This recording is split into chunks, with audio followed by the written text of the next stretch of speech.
Pwede po tayo magbukas ng ilaw? Si ma'am po.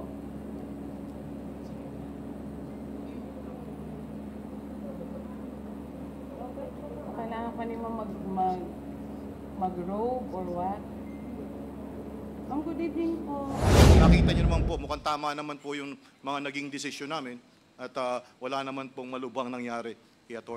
Napakabigat po kasi nung paratang na ibinato ni Yusek Lopez na naramdaman niya po na parang may pagbabanta sa kanyang buhay. Hinaras siya, trineten po siya.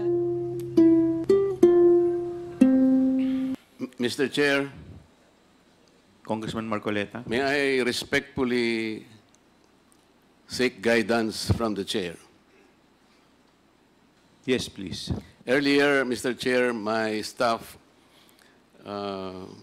I instructed my staff to include my name in the list of interpellators, and the COMSEC said that it is not possible that my name be included. She was asked whether there is some basis for this in our rules. What is the basis of the COMSEC's answer, Mr. Chair? I will include you, Congressman Marcoleta. Don't Thank worry. you. Thank you. Thank you.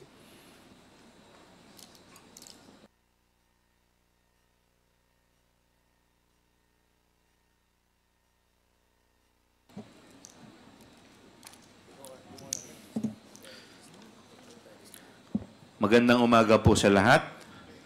Before we continue with our inquiry, nais ko po balikan ng kaunti ang mga pangyayari mula sa ating huling pagrinig dito noong nakaraang araw. Maalala po natin na sa ating nakaraang hearing, nagkaroon po ng resolusyon ng ating committee na patawan ng contempt si Attorney Zulaika T. Lopez, Chief of Staff of the Office of the Vice President, on the ground po that she has unduly interfered with the conduct of these proceedings. While Attorney Lopez presented herself as respectful or courteous, nakita po ng committee na ang kanyang mga sagot at mga pagkilos mula nang mag-umpisa ang inquiry na to ay evasive, uncooperative, and untruthful. Ang suma total at kabuuan ng kanyang mga acts and responses ultimately convinced the committee that Attorney Lopez was guilty of interfering in and frustrating Congress' exercise of its power of legislative inquiry. Halimbawa, isolated incident. Isolated incident lang raw ang kanyang pagtanggal kay Yusek Gloria Mercado sa DepEd. Subalit napaamin rin siya kalaunan na may mga iba pa siyang mga tinanggal na opisyal sa DepEd kahit na hindi siya opisyal nito. Paulit-ulit din pong sinasabi ni Attorney Lopez na wala siyang alam sa utilization ng confi funds ng OVP. Paulit-ulit ito na sagot, subalit may mga dokumento at ebidensya kagaya na lamang ng mga sulat sa COA at testimonya mismo ng iba pa nating resource persons na nagtuturo kay Attorney Lopez bilang involved hindi lang sa pag-request ng confidential funds, kundi pati na rin sa utilization at liquidation nito.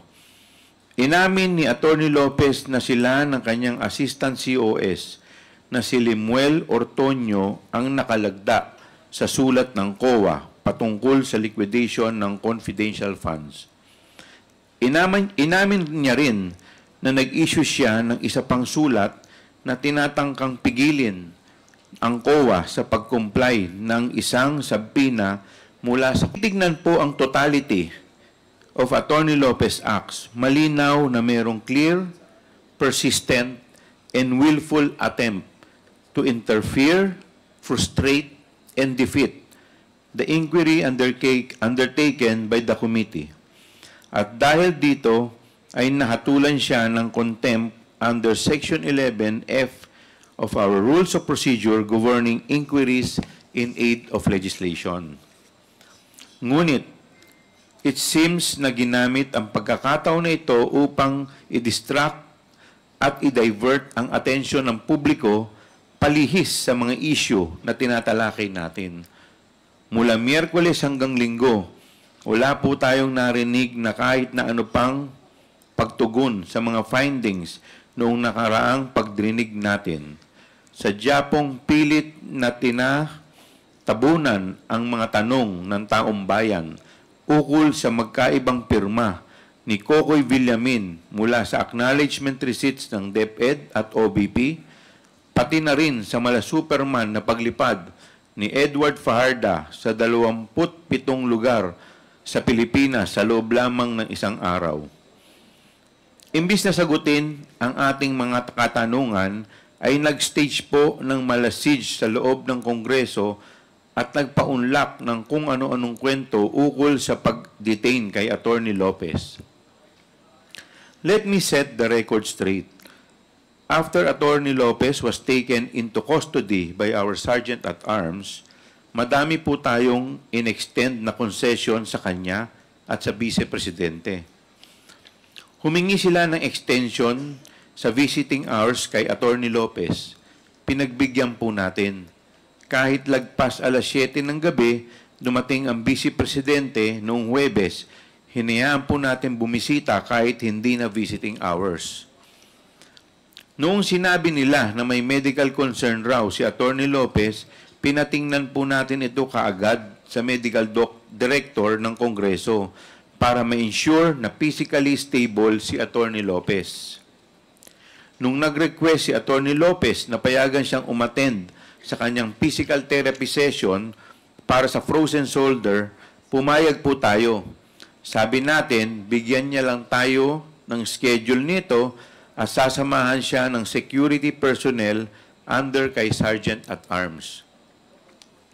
Nag-request ulit si Atty. Lopez, magpapasama raw siya ng companion sa kanyang silid. Ang sagot po natin, okay, pwede kasamahan ng isang miyembro ng pamilya mo. Gusto raw po ni Atty. Lopez ng additional security personnel. Pinagbigyan din po natin. May request pa si Atty. Lopez, pwede raw po ba payagan ang personal physician niya na bumisita sa kanyang araw-araw? Sabi po natin, okay. Sundin lang po ang guidelines ng ating Office of the Sergeant-at-Arms dahil ang opisina nila ang umaasikaso sa seguridad sa loob ng Batasang Complex. Kahit na hindi visiting day ang Sunday, nung nag-request po si Atty. Lopez na payagan ang council at OBP staff niya na bisitahin siya ng linggo, hindi po natin tinanggihan ito.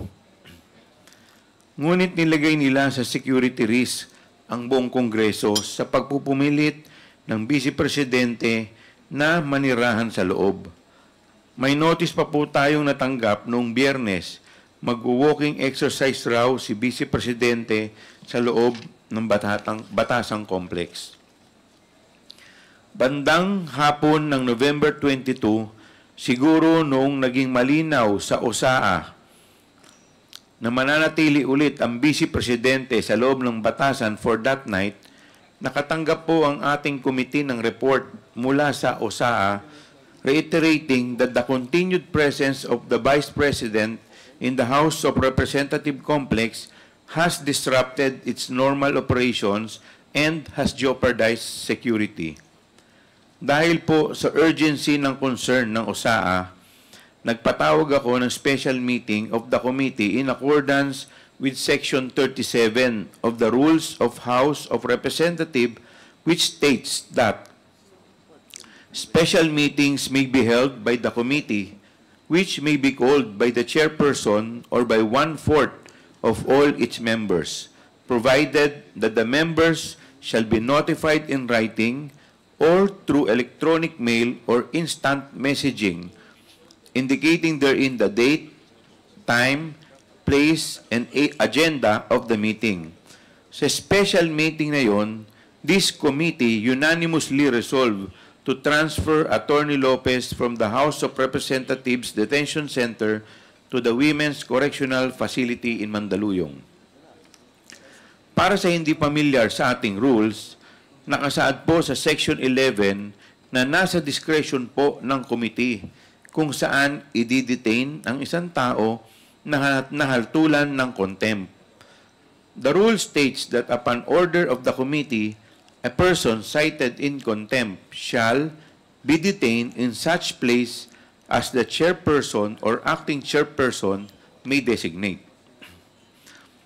Sa tanong kung bakit napagdesisyonan ito at ng committee na ilipat si Atty. Lopez, ang primary consideration po rito ay ang seguridad ng complex and to alleviate the strain caused to the staff by the continued presence of the Vice President and her contingent sa loob ng complex.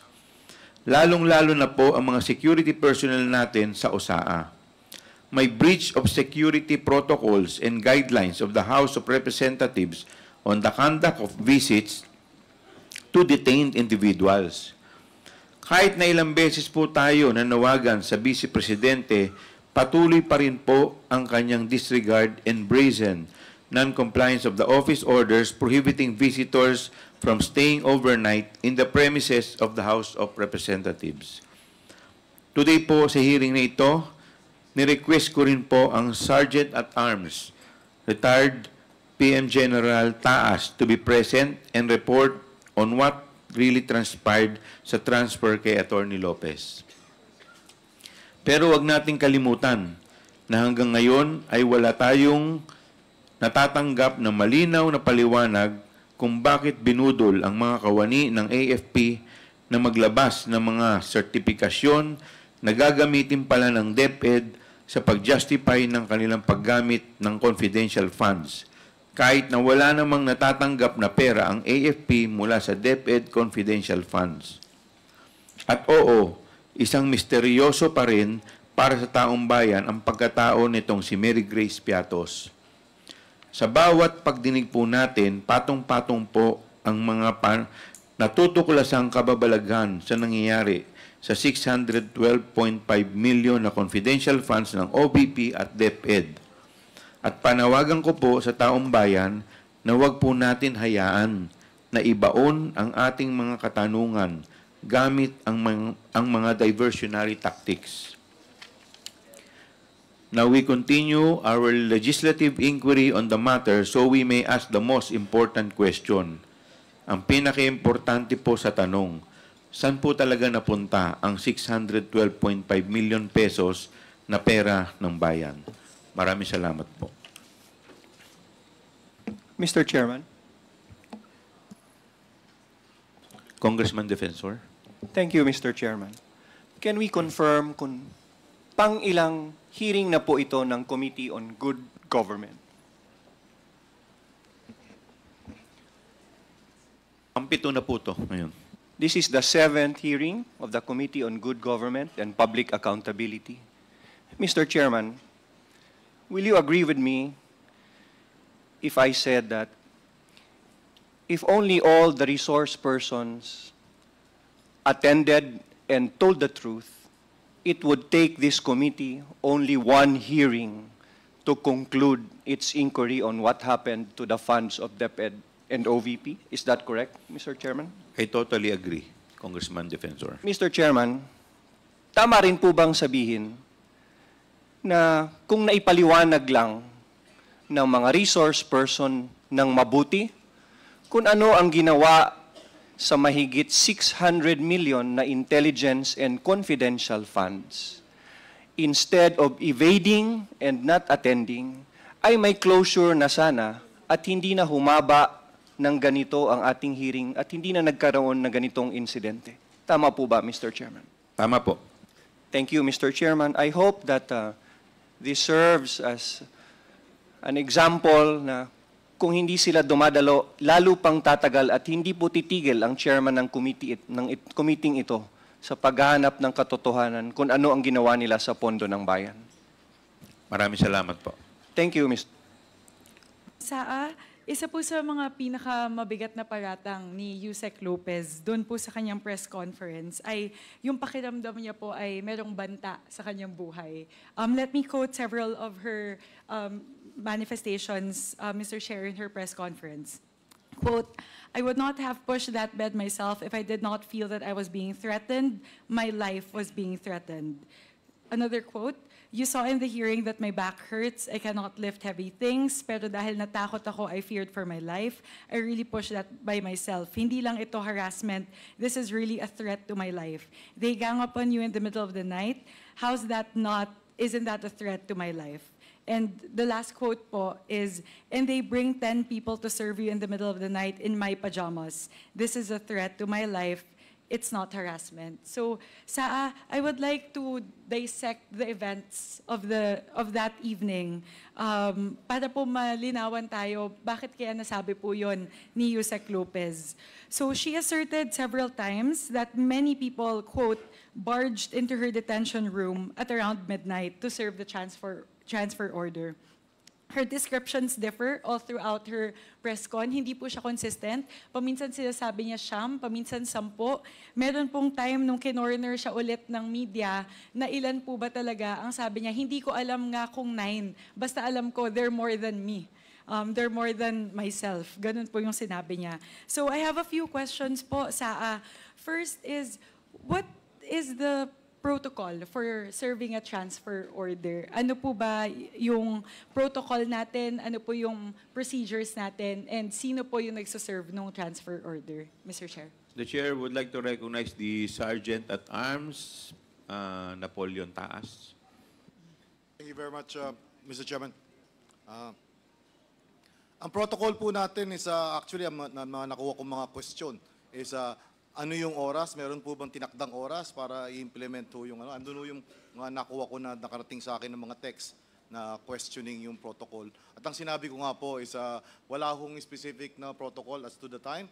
Ang practice po natin for the past 2 years that I've been Sergeant at Arms, every time po na merong order ang komite, ay mabilis po nating pinatutupad. Of course, consistent po doon sa kompleto yung aming logistics. Diyan po yung tao at ready po yung lugar na paglalagyan. So yun lang po yung protocol na aming pinatutupad.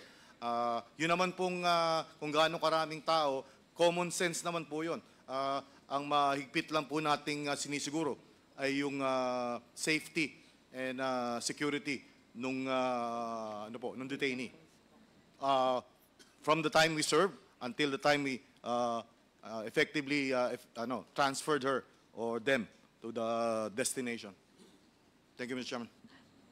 Mr. Chair, if I may Yes, ask Congresswoman po, Mika. sino po yung bumuo ng grupo na pumasok po doon sa kwarto para po i-serve yung transfer order? Ano po yung composition ng grupo?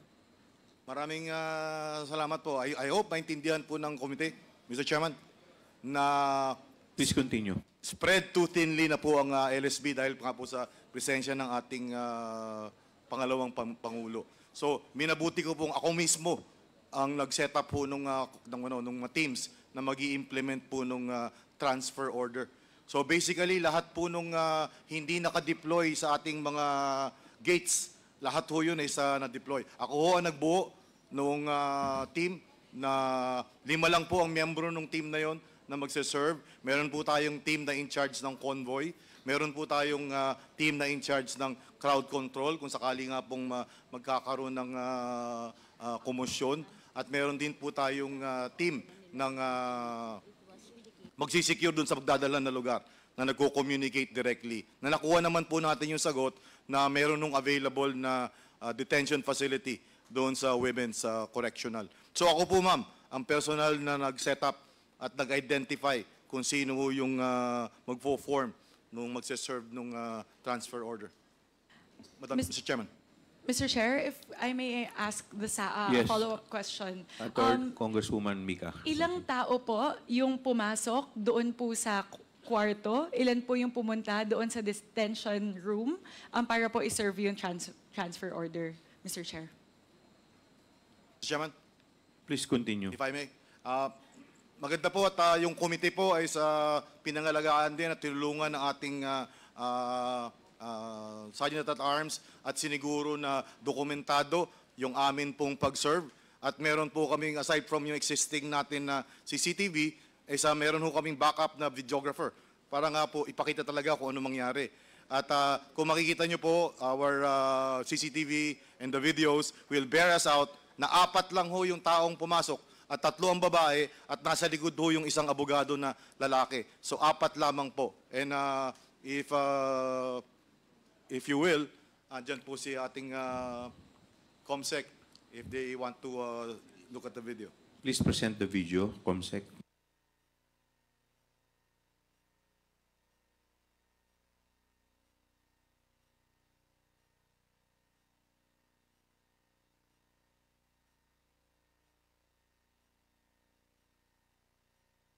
May Mr. volume Chair, po ba? Opo. May volume? May audio po ba sa yung... Wala pong audio ma'am ang ating CCTV.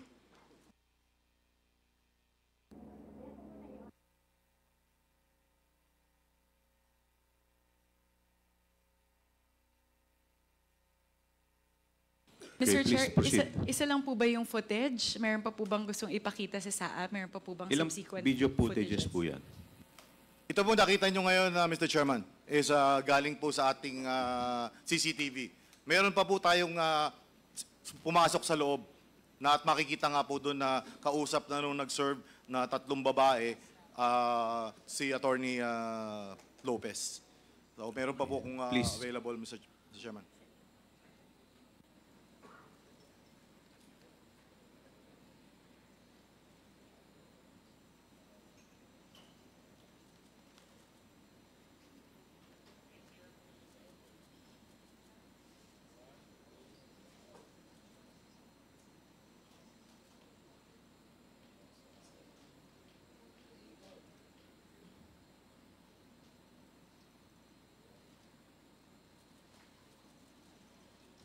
Your Honor, we're just having difficulty with the audio.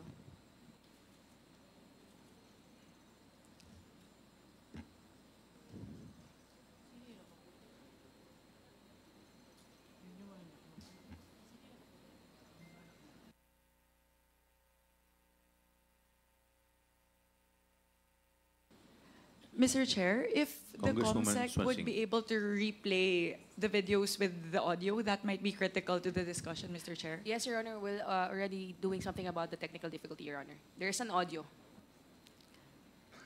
Mr. Chair, before I proceed, any more videos po, SAA? Or can we proceed with As the far as questioning? wala na pong ibang pumasok, ibang pagkakataon na pumasok ko yung doon sa loob ng opisina ni Attorney Lopez. Nakita nyo, pinakamarami na ho yung mas Detention madalas na center. tatlo, Mr. Chairman. Detention center, not office. Opo.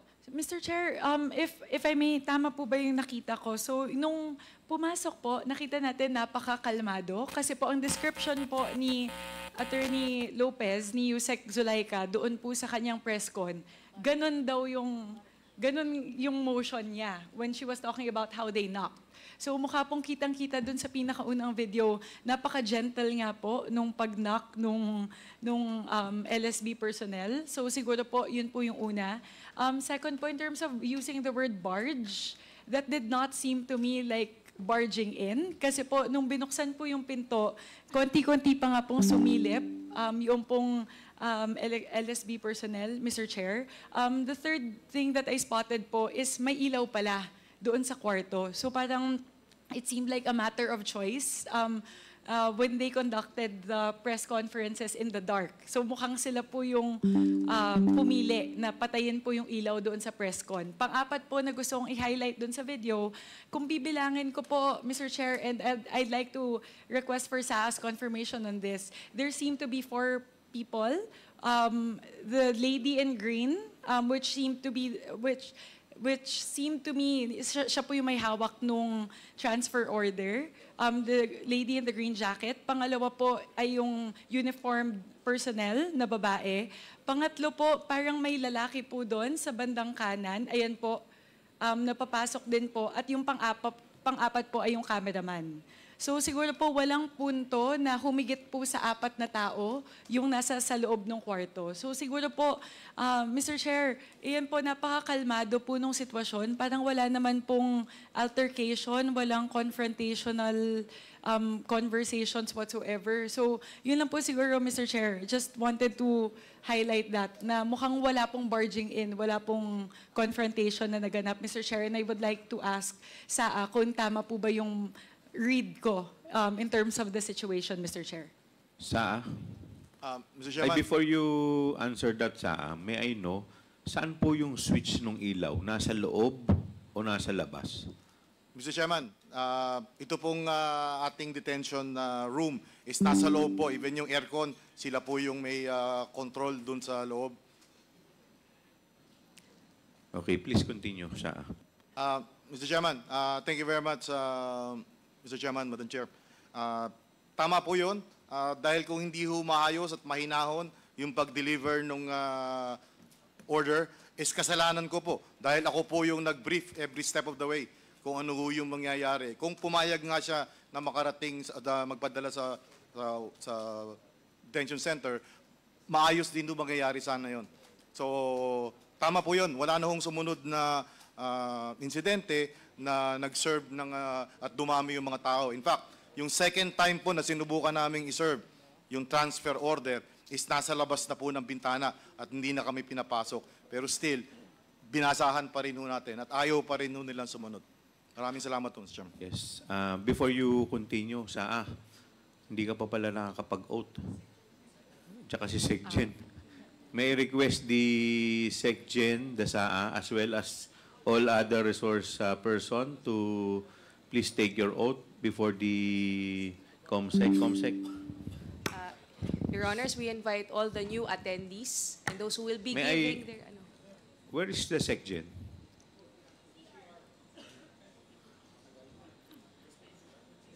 One-minute suspension as declared by Chair. Puro tao ho ng OVP ang nakalapit. Noon nga pong nakakarinig tayo ng, although hindi pa natin confirm nung umpisa, na nahihirapan daw ho huminga si Atty. Lopez. So ang mga tao ho doon, tao ho ng OVP at hindi po yung security natin. So, Mr. Chair, kung sa buong oras po na yon, puro mga tao lang na OVP yung nasa labas, wala naman po sigurong dahilan.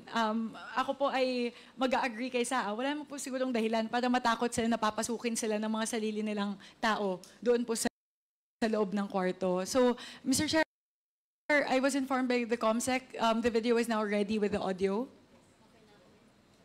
COMSEC?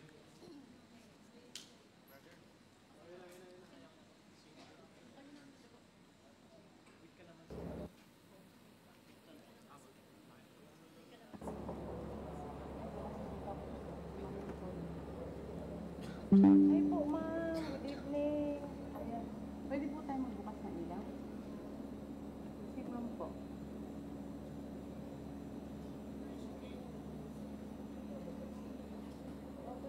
Kailangan pa ni ma'am mag-robe or what? Pakilakas po yung volume.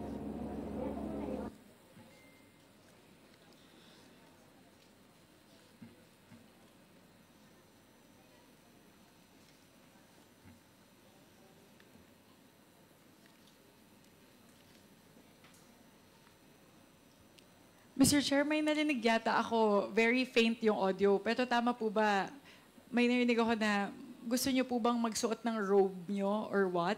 Yun po yata yung, tapos mukha naman pong napakamalumanay ng boses. Pero para po, in the interest of time, Mr. Chair, sige po. Po, ma'am. Good evening. Ayan. Pwede po tayo magbukas ng ilaw? Si ma'am po.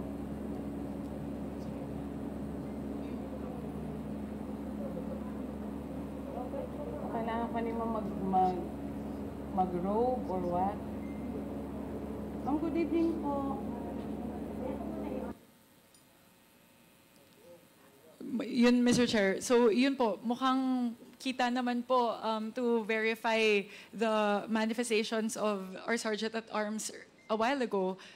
Very kalmado, napakakalmado po ng sitwasyon. Nagtanong pa nga po si ma'am, baka po gusto niyong mag-robe. So, ibig sabihin po, iniisip pa po nung nag-deliver ng order yung sitwasyon ba, kung kailangan niya magtakip, kung nakapajamas nga po talaga siya, Mr. Chair. So, thank you, COMSEC, for bringing that up.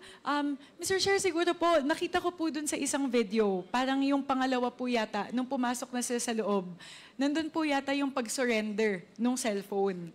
Kasi naalala ko po, yun po yung isa sa mga naging issue ko, no? Dito po sa sitwasyon na yon, ninakaw daw, forcibly taken yung kanilang mga cellphone. Kaya, Mr. Chair, if I may quickly request the COMSEC to please play that second video, yung pumasok po sa kwarto tapos tinurn over po yung cellphone. Comsec.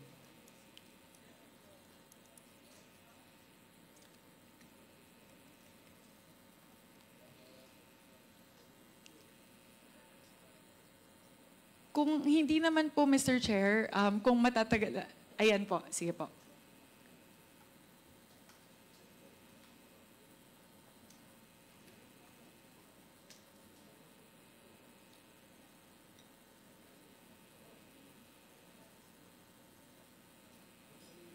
May volume po yun.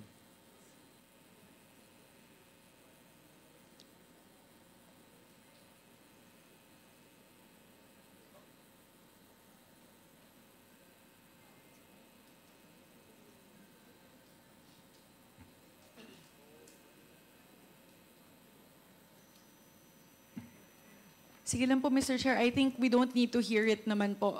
Yung mismo gesture po siguro would be sufficient to, for me to jump off from. Kahit po wala ng audio, pwede po bang i-play na po natin? Kahit wala na pong audio, pakituloy lang po yung play.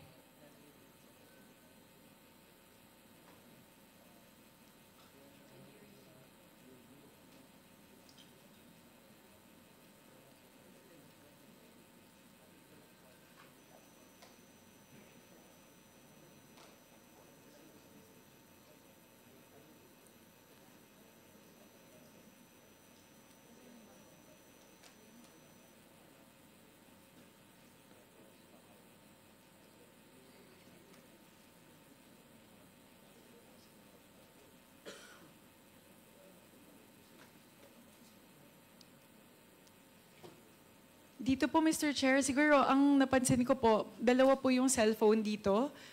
Assuming po, yung isa po kay Yusek Lopez, siguro po yung isa dun po sa staff. Pero yun nga po, inabot po ni Yusek Lopez doon po sa personnel, tapos inabot niya pa doon sa staff para i-off or kung ano man.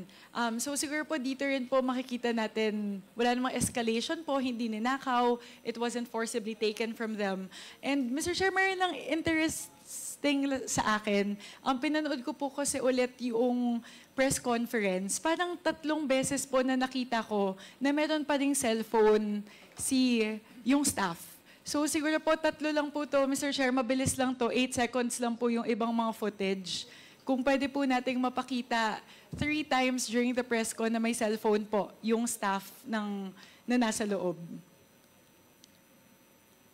While we're pulling that up, Mr. Chair, mismong si Yusek Lopez ang nagsabi doon po sa press conference niya, ang sabi niya, they demanded to get our phone. We don't have a phone. That's why we're calling from this laptop, like the Viber. We're calling the lawyer from here. I don't have a phone to contact anyone.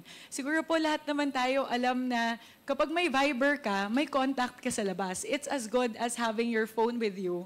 Kasi nandun na rin naman na po yung Viber, yung contacts mo. So, siguro po hindi po totoo na wala silang abilidad na kumontak sa labas. At saka siguro, Mr. Chair, the fact that they were able to stage a full-blown press conference all throughout that time, ibig sabihin po, wala silang restrictions in terms of communicating outside. So siguro po, Mr. Chair, pakita lang po natin very quickly.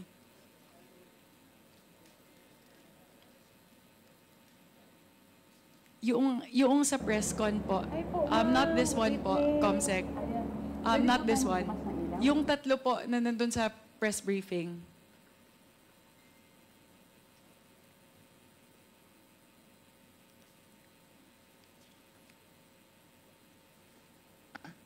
Nandito po siya. And I also have a private lawyer. I think he arrived na. He's also outside. Ma'am, to clarify po ma'am, nandyan po si Vice President ma'am, no? Nandyan po sa tabi ninyo si Vice President. Hindi po ito.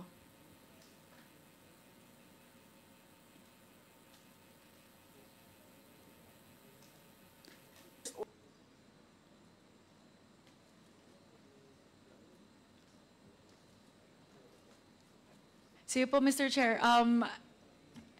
Due to technical difficulties, Mr. Chair, I wouldn't want to delay the hearing any further. Pero I was able to get 3 screen recordings, Mr. Chair, of 3 instances during the hearing na may cellphone po na hawak yung staff na kasama po nila sa kwarto. Kaya yun lang, Mr.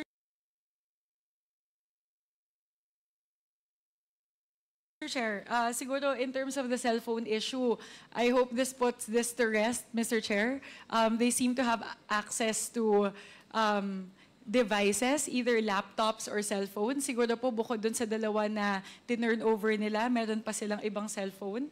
At saka, Mr. Chair, baka pwede ko po tanungin kay Saa, nung nagkaroon po ba ng medical emergency? Kasi nakita ko po na may isang video po na medyo nagagalit po ang ating Vice Presidente na ibalik niyo yung cellphone na ninakaw niyo. Binalik po ba noong personal natin yung mga cellphone, Mr. Chair? Your Honor, that's Yes, actually, nagtataka ho ako. Nasa taas ho ako ng second floor ng LSB, observing ho yung nangyayari sa baba. At narinig ko ho yung nagnanakaw. Kaya ho, nanakaw yung cellphone. Ako ay nagtataka kung paano nanakaw dahil kasama ho sa planning namin yon. Tinanggal lang sa possession nila at itilagay din sa lamesa. Andun, naiwan ho dun sa loob ng selda yung cellphone. So, hindi po nawala yung, wala pong nakuha na cellphone, wala pong nawawalang cellphone. Thank you, Mr. Chairman. Thank you very much, Mr. Chair. Mr. Chair, if I may move to a different topic altogether, Mr. Chair. Mr. Chair, another allegation that they keep on throwing is the denial of a counsel of their choice. So, siguro po, Mr. Chair, gusto ko lang pong linawin. Kasi po, doon po sa timeline, doon po sa report ni Saa sa atin, dumating daw po yung abogado nila ng 12:25 ng madaling araw. Sa press con din naman po, mismo si Yusek Lopez ang nagsabi na bukod daw po sa kay Vice President na lawyer niya, na tumayong lawyer niya na nasa loob ng kwarto, meron din daw po siyang private lawyer sa labas. So, doon po, base po doon, parang wala naman pong ganon na denial ng counsel of their choice. So, siguro, Mr. Chair, if we may ask the SAA, was there any attempt on the part of the LSB, of our security in the House, to prevent their lawyers from coming in? Chairman, if I may. Yes, That will be the last thing in our mind, Mr. Chairman, not to allow the council if it's being requested. Please take note that we implemented the serving of the transfer order at 11:35 in the evening. In about, give or take perhaps a few minutes, that they have to call their lawyer and eventually the lawyer to travel and enter the Batasan, even if he's nearby. I think the time that he finally arrived at 10:25 is consistent with the timing. The lawyer, again, our video will bear us out that we allowed the attorney Lito go at 12:25, I'm sorry, Mr. Chairman, access to his client. So, Mr. Chair, dalawa po yung naging abogado ni Yusek Lopez nung gabi na yon. Tama po ba? That's correct, Mr. Chairman, Your Honor. Mr. Chair, just one last issue to cover before I end my questioning. Yung issue po ng medical access at saka yung ambulansya po. Kasi isa po sa mga sinasabi nila na parang naghihinalo na daw yung tao, nagsastruggle na, higit 2 oras daw pinaghintay ko, no? Bago po bigyan ng ambulansya, bago bigyan ng access sa doktor. So siguro, Mr. Chair, in the press conference, they kept on flashing that little thumbnail wherein there was an ambulance waiting outside of our south gate. And allegedly, they were saying that the house was refusing entry. So siguro, Mr. Chair, siguro yung isa ko lang na napansin doon, medyo nakakalito lang kasi nandun na yung ambulansya, pero si Yusek Lopez nagpe-press con. So parang kung merong immediate medical emergency, siguro she wouldn't be in the state to actually conduct a press conference. So siguro, Mr. Chair, I would like to ask Orsaa, ano po ba yung ambulansya na dumating ng alauna ng madaling araw habang nagpe-press con po si Yusek Lopez? Sa? Mr. Chairman, Your Honor, ambulansya po ng Diliman doctors yung dumating. And wala naman ho sanang problemang makapasok yon. First, kung talaga hong confirmed na merong medical emergency. But then again, vehicle ho yun na hindi organic sa House of Representatives. So it has to be approved by the Secretary General, yung access po noon. Hindi pa po namin alam dahil wala ho tayong tao doon sa kwarto ni Atty. Lopez kung talagang legit yung nararamdaman, yung reklamo. So in touch naman ho tayo through the protocol officers. At nung makumpirma nga ho natin na meron talagang medical emergency at hinintay po ho natin yung approval ni SecGen sa entry nung ambulansya nila, which is a requirement on my part dahil nakatali ho yung kamay ko. Yung doktor po ang pinapasok natin, yung doktor na nasa loob ng ambulansya para ho ma-check si Atty. Lopez. And at the same time, we requested the Philippine National Police na magpadala ng ambulansya, which I know is about 15 to 20 minutes. Bakit po ma'am yung ambulansya ng Philippine National Police? Kailangan po siyang ilabas, I'm sure, kung talaga ho merong medical emergency. And pagka ho ambulansya ng Philippine National Police, wala na hong problema ang Sergeant at Arms na i-secure pa yung motorcade. Dahil wala na po akong tao ma'am na kaya ko pang mag-secure doon sa may sakit na paghatid sa kanya sa ospital. Yun lang po yung dahilan. At nakita niyo naman po, mukhang tama naman po yung mga naging desisyon namin at wala naman pong malubhang nangyari kay Atty. Lopez. So, Mr. Chair, base po sa sinasabi ni SAA, tumawag sila ng ambulansya ng alauna ng madaling araw kahit walang medical emergency. So, ano po yun? Nakaabang lang? Siguro yun po siguro yung tanong ko na is it for, ano po ba, appearances? Yun po siguro, ano po yung dahilan kung bakit sila tumawag ng alauna ng madaling araw? Dahil po, base po sa report ni SAA at ni SecGen, mga 2:30 pasado, 2:30 na po ng madaling araw, nung nagkaroon ng tunay na request para po, dahil meron na daw pong sinasabing medical emergency. At sinasabi nga din po ni SAA na nung nagkaroon na ng tunay na medical emergency at nag-request po sila ng ambulansya, within 15 to 20 minutes po, dumating po yung ambulansya. So, Mr. Chair, just wanted to ask SAA and SecGen. So wala pong kahit anong level na nag-deny o nag-delay po tayo ng medical treatment kay Yusek Lopez.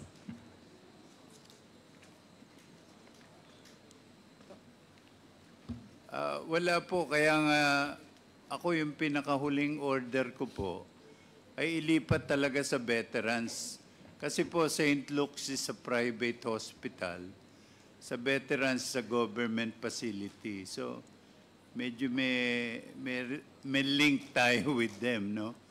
Kung ano man sabihin ng mga doktor doon, at least from the government point of view. Kaya po finally, in-order ko na nung tanghali, ilipat na siya from St. Luke's para makita talaga natin yung real medical condition niya.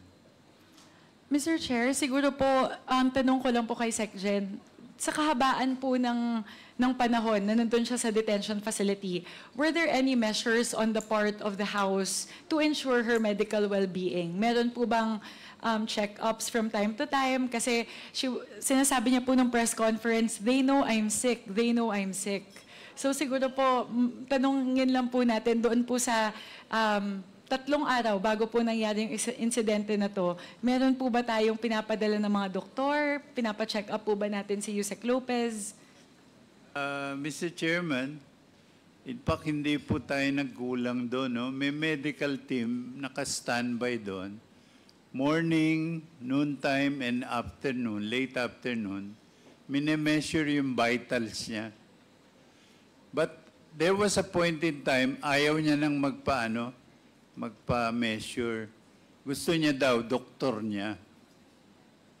So, yun po yung naging problema natin eh. Pero as far as we're concerned, hindi po tayo nagkulang. Pirming nandun po may medical team. minomonitor yon. And this applies to all detainees, hindi lang po sa kanya. Lahat po ng detainees dito sa custodial center, meron pong medical team, minimeasure yung vital sila. Blood pressure, yung heartbeat, mga ganyan. Yung mga simple test lang po. Kaya lang, pag meron pong kondisyon na hindi ma-measure nung equipment natin at nung doktor, nire-recommend po nung medical team na dalhin sa hospital for further test. Yan na po nangyari kay Attorney Lopez, no? Since ayaw niya magpatingin dito sa mga doktor dito, at yun nga, hinimatay, nagsuka nung madaling araw, doon na po dinala natin sa hospital.